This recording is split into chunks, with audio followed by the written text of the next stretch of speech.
Welcome to A Celtic State of Mind. I'm Paul John Dykes. I'm joined by the dream team of Tony Haggerty, Laura Bradburn, Russell Boyce and Lawrence Connolly to talk about Celtic versus Falkirk. Second half, far, far better than the first, Laura, but we didn't get the 4 or the 5 that we were looking for, did we? No, we didn't, but we saw Falkirk in a lot more the type of manner that you would have expected us to do. Mm-hmm. You know, it took a few chances, had a bit of fortune with a couple of them, but, you know, we dispatched them in a short space of time the way you would hope and expect us to do so, and yeah, made the first half look a lot more of a struggle than it even already did look when we were playing it. I think we just, as always, we just need to improve on what we lack in the final third, as Russell said after the first half. We just don't seem clinical enough, and if we could sort that out, I think we'd be looking at a very different team. Absolutely. I banged on about the amount of chances we'd had, the amount of shots we'd had at goal in the 2.5 games under Kennedy. I'm going to ask you, Tony Haggerty, was that the rip-roaring, free-scoring, never-boring Glasgow Celtic? After they scored the first goal, yeah. A bit of a struggle up till they got the break of the ball and the first goal deflection. But after that, it was never in doubt, was it? The wave after attack, and you know, it could have finished 5-6 easily. But they played like a team who were 2 divisions above the team they were playing after they got the first goal. They took the first goal to relax everybody, and everybody just took an out, take a breath and went, right, that's it, we've got the first goal, we can relax now. And they did start to play a wee bit of football. So, you know, but they had huffed and puffed up until then. Mm-hmm. Can't say they didn't. You know, and I posed the question at half-time, what if it ended 1-0, and people said that'll never happen. But that, it was a worry, a genuine concern that we weren't being clinical, as Russell said, and they hadn't scored. But once they scored, they just seemed to breathe after they scored. They really did, and they started to knock it about. And as I say, it could have been a lot more. And they actually played pretty decent stuff. But I'm allowing for the opposition, you know, the standard of opposition after that. But it took the first goal to sort of get the shackles off them, if you know what I mean. A wee kind of, I don't know, almost in a fear factor, not necessarily fear of Falkirk, but just a fear to express themselves, I think, playing within themselves a wee bit. I don't know. Absolutely. It's something that Neil Lennon brought up a few times, Tony. I mean, Russell, why would the team be playing like that? I mean, it was mentioned that the pressure of 10 in a row was weighing heavy on their shoulders. I mean, they're playing, I feel they should have been playing without that kind of fear, because they're playing in front of no fans. And I've heard the theory around how that affected Celtic in a different way from other clubs. But surely that stature, when you're at that level, you should be able to deal with that level of pressure as well, because it was evident. I agree with Tony, it was evident. And you could almost see that weight being lifted after the first goal. Why has that been such an issue this season? It's hard to put your finger on it, but I mean, I think there's certain things I think can put doubt in a team's mentality. Now, for me, does it really exude confidence in the Celtic lineup when you go one up top at home to a team, as you've rightfully pointed out, 2 divisions below? What mindset does that give them subconsciously? Does that suggest there's seeds of doubt here? We need to play a wee bit more carefully. I mean, for me, we've got strikers there that are desperate for game time. Mm-hmm. We've touched on Ayeti a million times. Klamala's another example, although we don't know about the New York situation or whatever. There's Griffiths, and then of course there's Odsonne Edouard. We seem to be obviously playing players that are leaving anyway this summer, so why would he be an exception? I would like to have thought we would have been a bit more bold in the starting lineup, and I think that can give the players more belief. Like, you're going to go out there and dominate. There's 2 strikers, play 3. I don't know I don't know why there's seems to be shackles put on them by the definition of the lineup that then I think sort of breeds into the teams. I don't know. As I said at half-time, I felt there was a lack of killer instinct. And I don't know if subconsciously, when you're playing these sort of lineups, 3 number 10s against a team 2 divisions below you at home, I think the more ambitious the lineup, the more self-belief the team has when they start the game. And I that would be my sort of take on it as to why perhaps they very much played within themselves before they got the first goal. I thought John Joe Kenny was the exact epitome of that. I thought he played very safe first half, and then you've seen the difference in him once we were a goal up. He suddenly looked like, this up and down fullback. He was getting in behind. He was nearly scoring a goal at one point. I thought, you compare that with his first half performance, and I don't know. I mean, that's just a theory. I just don't know if maybe one up top at Falkirk sets a mindset that's maybe a wee bit more negative than it needs to be. Well, I remember back to one time this season where we actually broke that mindset. I think most of us were surprised with the performance against Lille. But the way that we broke it, I think, Russell, was we threw in Turnbull, Sorrow and Hazard that night, didn't we? And it breathed life into that side for quite a few weeks, actually. To the point where it was a surprise really going into the Scottish Cup final that Sorrow didn't make it. Allegedly, he had given himself food poisoning. So, Lawrence, do you think maybe Kennedy's playing it a wee bit too safe? I know that at some stages since Lennon left, Kennedy has been the favourite to take over. I don't think anybody expects that to actually happen. So, should Kennedy not be a little bit more adventurous in his lineup initially? Because, that first half was really, really poor to watch. Yeah, he should be. I think he should be more adventurous in his lineup. But listen, I think not having the fans affect us. In boxing, you sometimes get gym fighters. You can do it when no one's about, but in front of a crowd, you go to pieces. That was always my problem. Always my problem with the football, Lawrence, that. Well, that was it. I saw that when the old firm greats got up to 5 people watching, they went to pieces. But wait a minute, before we move on for that, Lawrence, were you at the game where I snapped Alex Ray, just to try and get a wee bit back here? Were you at that game? I've never seen that photo you took, mate. But I did snap Alex Ray, by the way, for everybody tuning in, just to get a wee bit of kudos back from that, Lawrence. No, what he did, which was appreciated by some of us watching. But not by Alex himself, because I think he wanted a square goal. Anyway, sorry, back to you, Lawrence, back to you. What about the ref, man? He seems to be affected by this dyscalculia that's broken out the south side of Glasgow. We're half a yard outside the penalty box with a free kick, and he's put them level with a penalty spot. These things aren't even difficult. And he done the same in the first half. It's all about consistency. I was going to come back to you on the officials' performance, Lawrence, but seeing how you brought it up, but when we're talking about the strikers, Russell, you brought up the point, and James comes in on the YouTube channel. James Pearson, thanks for joining us. Without Eddie, next season we think, and I think we all fully expect Eddie to be leaving Celtic Park. We are in dire straits up front. No one really taking their chances this season by the scruff of the neck. A good few have players. Listen, this for me, if you go back to the beginning of the season, we were in a situation where we had more or less seen the partnership of Edouard and Griffiths turning round last season's campaign. So I think we were going into this season, we had backup in the likes of Patrick Klimala, and then we had strengthened it by bringing in a Swiss internationalist who hadn't performed that well for West Ham, but had done so for Bâle previously. And at that point, I thought we were in a good position. You move forward to April, and I agree with James. I think we are in dire straits, because when you're given chances to the likes of Lee Griffiths, as we did tonight, albeit only an hour, Laura, I'm not getting enough to suggest that we're going to be safe next season. I'm expecting Eddie to go. As Russell said earlier, we're expecting Patrick Klimala to move to New York. We're not sure if it's a loan deal or a permanent deal. Bayo is playing football in the second tier of French football. He's never going to be a Celtic striker. And it certainly isn't working out for Ajeti. So you're looking at that scenario. If we do lose Eddie, and that looks likely, we need to bring in at least 2 strikers.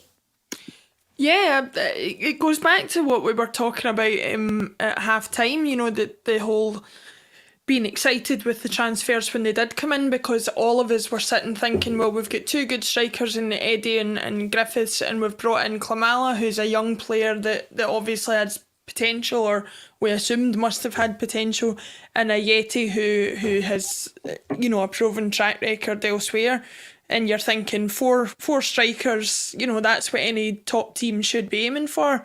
And like you say, we're in a situation where we might have none from next season. I think Griffith's time at the club is absolutely up. Tonight proved that without a doubt. Eddie, I don't think we're going to have a choice in the fact that we lose him. Klimala looks like he's on his way out. And a Yeti, I've been one of the people saying give him time, give him a chance, he's not had enough games and whatever. He got half an hour in a game we were dominating against Falkirk, who are 2 divisions below us, and couldn't get a sniff at goal. I think he had one sort of a half decent chance that he dragged wide of the post. If he can't score in those circumstances, then I don't see him as a particularly reliable option for us going forward.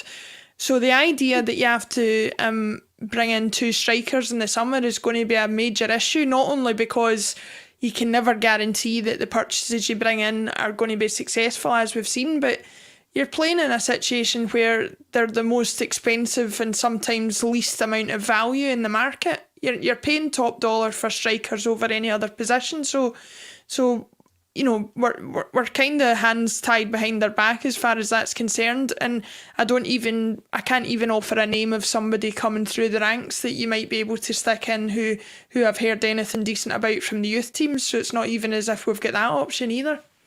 Colin, for the price of Klimala and a Yeti, you could have had Ivan Toney. Mm-hmm. Right? And throw Bio in there as well, because Bio was a couple of £1 million. Well, see, you're fitted on those 3, right? You could have had Ivan Toney. See, if you're a goal scorer, you're a goal scorer. You score goals at any level. Nobody really heard of Gary Hooper when he came north of the border, but he scored goals. You know, so when you score goals, you'll score at any level. And people saying, "Oh, I'm not paying £10 million for a guy that's playing the 3rd tier of English football." That's the market you're in. If you really want to sign a player like that, you're going to have to pay that kind of dosh. You know, and you can pay that up over a period of time. You know, taking it up to 10 million or whatever, as the deal turned out to be when he went to Brentford. So this guy is lighting the place up at Brentford. And Barry Fry more or less said, Celtic, take this guy. He will score a barrel load of goals. He's worth the money. Mm-hmm. And he tried because the player was seemingly keen on a move to Celtic. Now you have no chance. You know, so you have to turn around at some point and say, we need a goal scorer. This guy's a proven goal scorer at a certain level. But see, if you're a striker, you really need to be poor to fail at Celtic. You really do. Right? Or just it doesn't happen for you. And we've signed 2 guys that it's not happened yet. Now, you can argue they've not had enough game time, but I've not seen enough in either a Jetty or Klimala to say to me, they're the man who I would trust going forward with any manager, never mind Eddie Howe. There's not enough in there, and those 2 players to say to me, they've got a killer instinct. So you have to turn around and say sometimes, do you know what? We made a hash of that by not signing Ivan Toney when we could have got him for an optimal price. Well, what you're saying there, Tony, I think it's exemplified by the fact that we created 62 chances. 62 chances we created in 2.5 games. So if you're a goal scorer, you're going to score goals within the realms of that 62 chances. You're going to, I mean, not all of them are falling to the same player, but you're going to score goals in a situation like that if you're creating that number of chances in 2.5 games. And if you're a striker with repute like Ivan Toney looks like he is, then he would have taken a fair percentage of those chances, yeah.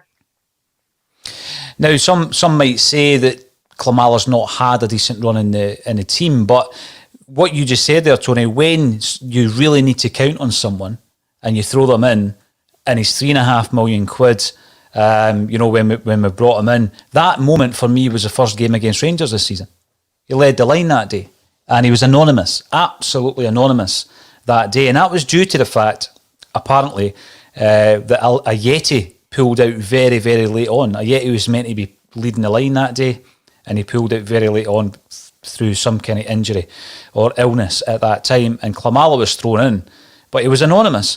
So we're now in a situation where, what do you get for your £5 million that we spent on a Yeti? because, we can't really operate in that market now, Tony, because what you get is you get a Swiss striker who barely plays and barely scores. Now, Colin Watt, I've got to give him credit for this on the WhatsApp, reminded me of that conversation that Fergus McCann had with David Ginola when he was up in Glasgow talking about signing for Celtic. And in that meeting was also Willie Hockey. I think he was just Willie back then. He's now Lord Hockey, of course. And the immortal line, but can he do it on a wet Tuesday night against Falkirk? And tonight, Laura, can a Yeti do it on a Saturday night against Falkirk? The answer is no, he can't. No, and like you say, it's not for... in ordinary circumstances, you might say, he didn't get provided with the chances, he's a decent enough finisher, but if he doesn't get the chances provided to him, then he's not going to score.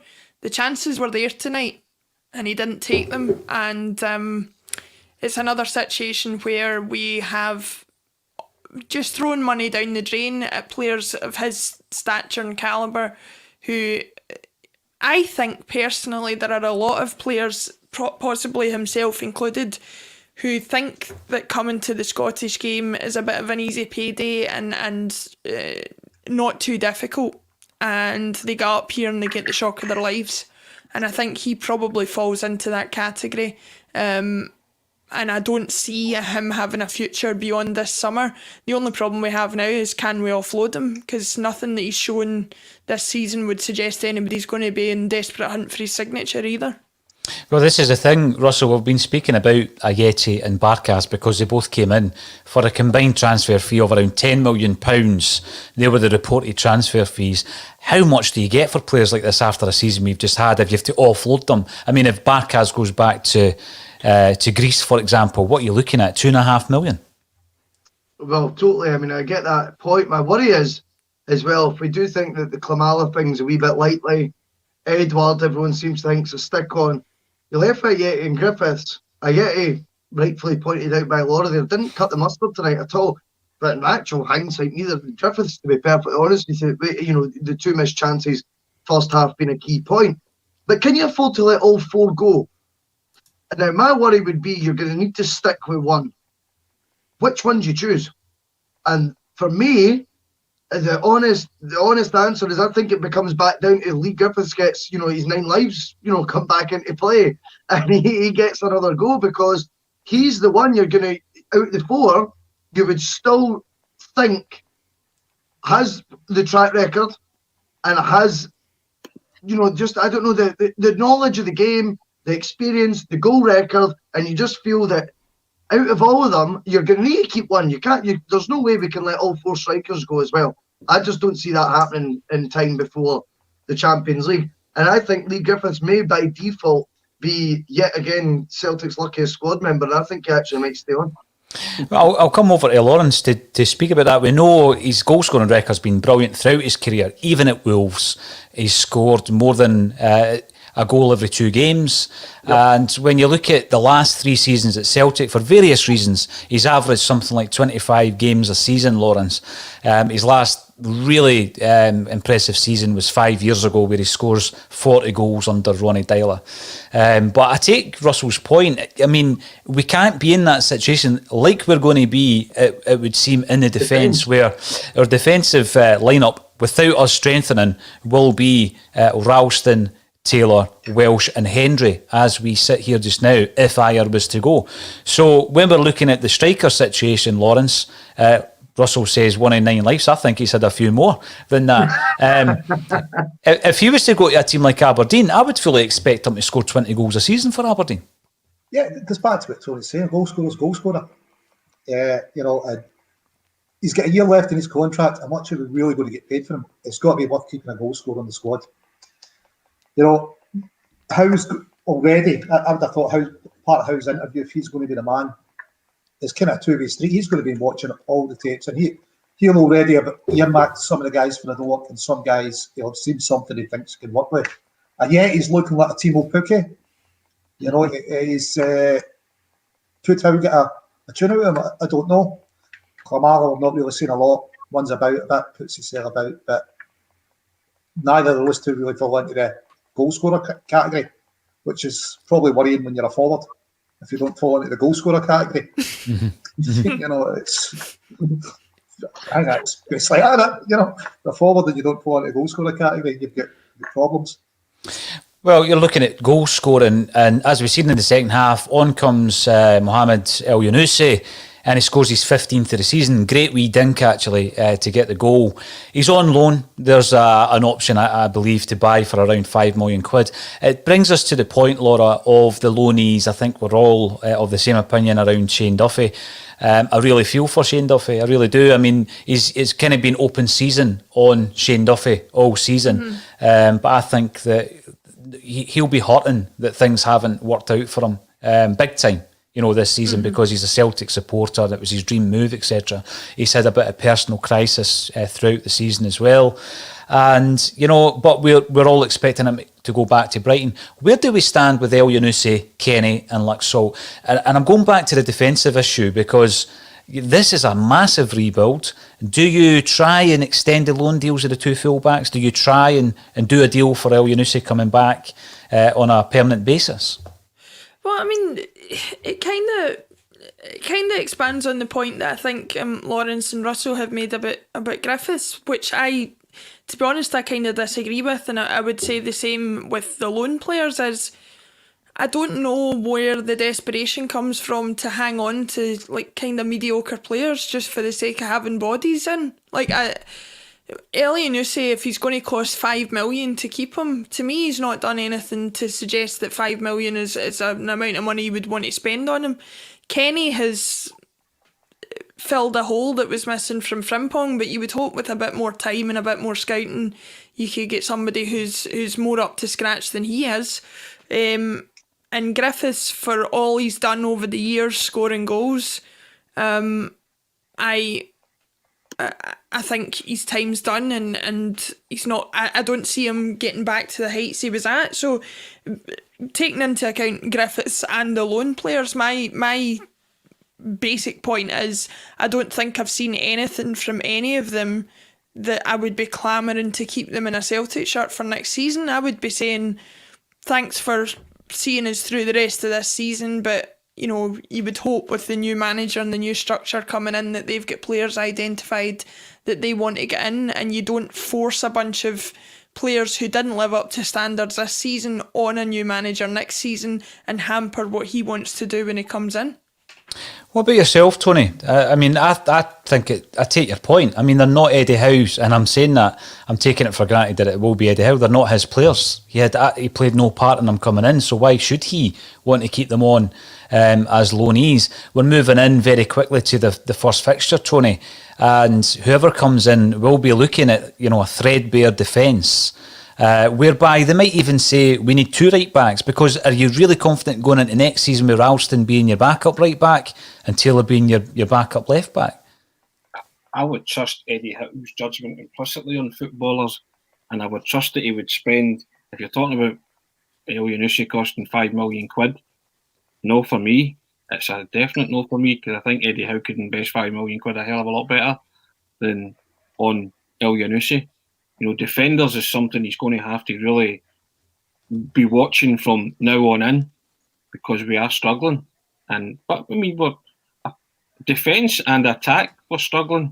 We seem to be okay midfield wise, but you're looking at three new defenders, possibly 4, and 2 attackers. You're looking at that's much more than half a team. And a goalkeeper, possibly.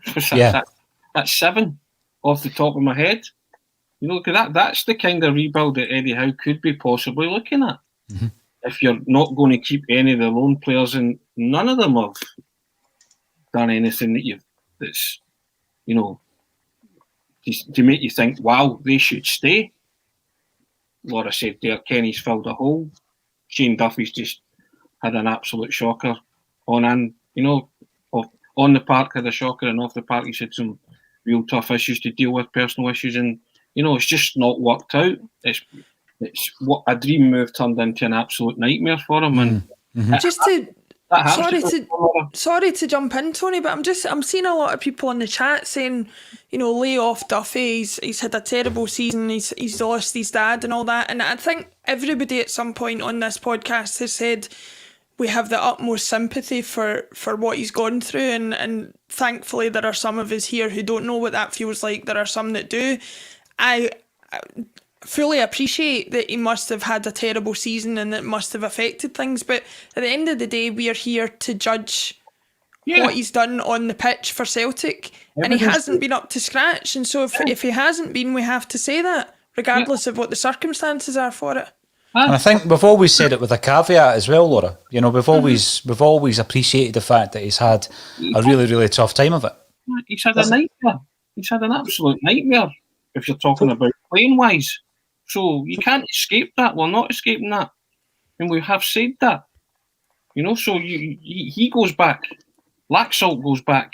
Kenny goes back. Leaving you with who? Welsh. Ayer maybe away. Welsh and Ralston. So you're looking at 4 defenders. Yeah. But that's probably the reason, if it is how you want him in now, look at Petter. Before O'Neill came in, would you have kept Petter on after that season he'd had? There is absolutely no way you'd have kept Petter. You'd been get him out the door. Yeah. O'Neill comes in and revitalises him, and you're hoping that whoever the new manager is can do that with at least a couple of the players, preferably ones we own, so it's not costing us more money. If he does it with the loanees, it's part of the budget going. But as we said in the first half, you're hoping that Eddie Howe is watching just now. And he's got to be, hasn't he? He has correct. He has to be if he is the man. So he has to have started that process of doing his own. Who's putting the players out on loan just now? Who's making the football decision on what players go out on loan? Surely that if he is the man and there's a verbal agreement, he's involved in that. Going, listen, get these guys out on loan. I need to see them competitively. See if they can do it. When there's a bit of pressure on. Maybe not in front of a crowd just now, but at least they're out playing top level. Well, the boy was County, he yelled at. He's looking decent at the back for them. Yes, it's that possibility. He's 17-year-old, Lawrence. I think going into next season, and by the way, I've seen it before. We all have a player at that age, but I just think we're so threadbare. I think I sent you the stats, didn't I? 9 defenders on the books, and that goes right down to held at 17, average appearances 15, average age 21. That's how bad, if Ayer goes, of course, that's how bad it's going to be for the incoming manager. So in terms of a budget, Tony, I mean, it's not just a sizable budget, it's going to be a massive budget. Now, of course, a lot of that, will be coming in from sales of the likes of what we would expect, Edouard, Christie, and potentially Ayer as well. I mean, do you reckon all 3 of the names are going to go? I mean, because we're kind of half expecting that to be the case. But will anybody, Ayer, for example, I know you and I disagree about this, but do you think he might say, if someone like Eddie Howe comes in, maybe I should stay for another year, and as part of his own development? Well, we'll see how good a manager Eddie Howe is if Ayer decides to stay and he makes him a better player. And then he'll go for even more money than he's supposed to be projected to be going for now. My thoughts on Ayer. I gave it yesterday on the pod. I just think he's not commanding enough for a man of his size and stature, and I would let him leave if he wants to go. But if Eddie Howe's decision on that's different and judgment and that's different to mine, then I'm behind the Celtic manager. If it is Eddie Howe, I'm behind everything that he does. We'll get behind him and he'll make those critical decisions because he might be better placed to make them than me. But again, I'll go back to you. I'm going on my evidence-based, what I'm seeing with Ayer. It might not be popular. In fact, it's pretty unpopular, but I don't care. Nobody can make up my mind on what I see in Ayer, a player. And I gave that opinion yesterday, and a few people got in touch to say I was wrong. There is no right and wrong here. It's just opinion. And my opinion is that Ayer is not the player that a lot of people make him out to be. My opinion.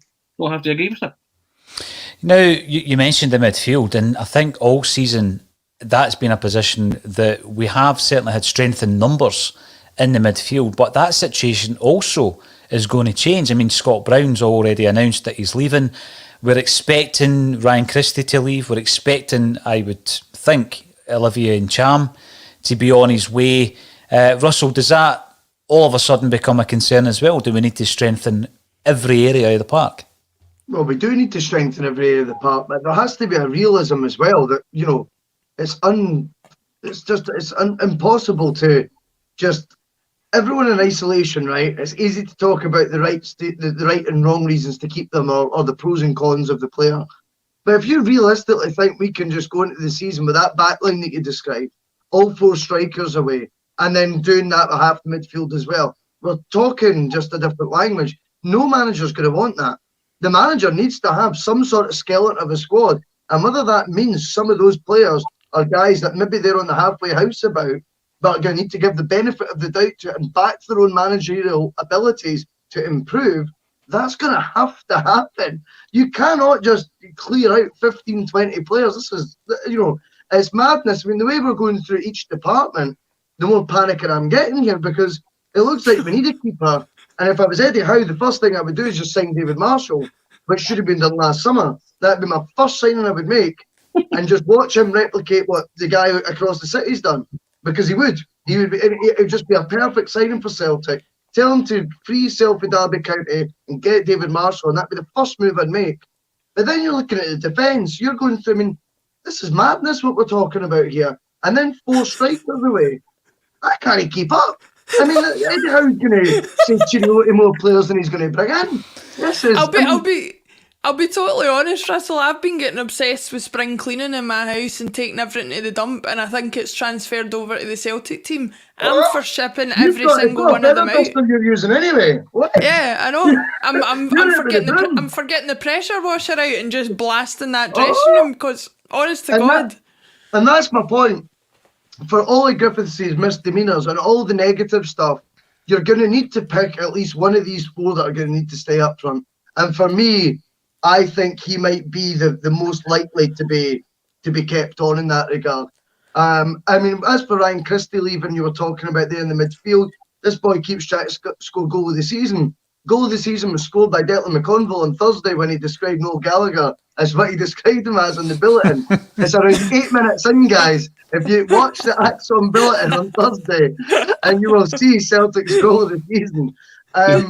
But yeah, I mean, I agree. There's no love lost if Christie does go.